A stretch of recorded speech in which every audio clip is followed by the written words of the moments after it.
በግብጽ ውስጥ በጣም ታዋቂ የነበረችውን ጋዜጠኛ መሰሯት ተሰምቷል። የታሰረችውም እሁድ ዕለት ለጋዜጠኞች መግለጫ እየሰጠች ባለበት ሁኔታ ነው። ግብጽ በሀገሯ ውስጥ ያለውን የፖለቲካ ጡዘት ለማስተንፈስ አባይን ልክ አጀንዳ ለማድረግ እየሞከረች ትገኛለች። ይሁን እንጂ በግብጽ ውስጥ ሪፖርቱ እንደሚለው ከሆነ ከ500 በላይ የሚሆኑ ሚዲያ ዌብሳይቶች መዘጋታቸውን ይገልጻል። እንዲሁም ግብጽ ከዓለም ሶስተኛዋ ከቱርክና ከኮሪያ ቀጥሎ ሶስተኛዋ ጋዜጠኞችን በማሰር የታወቀች ሀገር መሆኗን ይገልጻል። እንደሚታወቀው የአልሲሲ መንግስት ሙስሊም ብራዘርሁድ የሚባለውን በዲሞክራሲያዊ መንገድ የተመረጠው መንግስት ገልብጦ የተሰየመ መንግስት ነው። ለዝርዝሩ ይህንን አጭር ዘገባ ይከታተሉ። For the very latest, we can go now to Cairo and our correspondent Sharif Abdelkudus. And Sharif, what more can you tell us about Lina Atallah, the journalist, and the conditions of her arrest? Well, as you mentioned, Lina was arrested outside the Torah prison complex, where she was conducting an interview with Layla Swaif, who is the mother of the prominent imprisoned activist Alaa Abdel Fattah. She had been going nearly every day for the past months to try and get hygienic supplies into her son in prison, although she's regularly denied.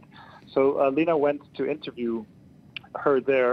What we understand happened is that a security official came outside, snatched her phone from her, and then shortly afterwards she was detained inside an office at the prison. She has been taken to a police station, and we just received word right now that she's now at the prosecutor's office where she's being questioned, although the nature of the charges remain unclear. Lina Atallah, as you mentioned, is the co-founder and the editor-in-chief of Mada Masr, which is one of the last remaining independent media outlets in Egypt.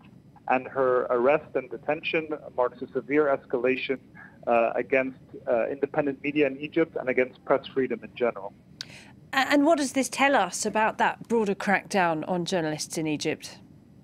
Well, Egypt's one of the top jailers of journalists in the world. According to the Committee to Protect Journalists, only China and Turkey jail more journalists.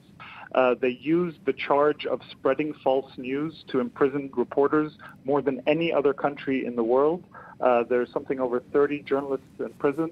And we've also seen a complete censorship in the state and private media, where they have been taken over by the intelligence services through acquisition, and they very much toe the government's line. Mada Masr's own website has been blocked in Egypt since May of 2017, and they're one of over 500 websites which have currently been blocked.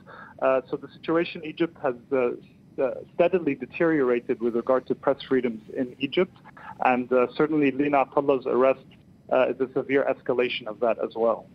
Sharif Abdelkudus in Cairo, thank you very much. Thank you.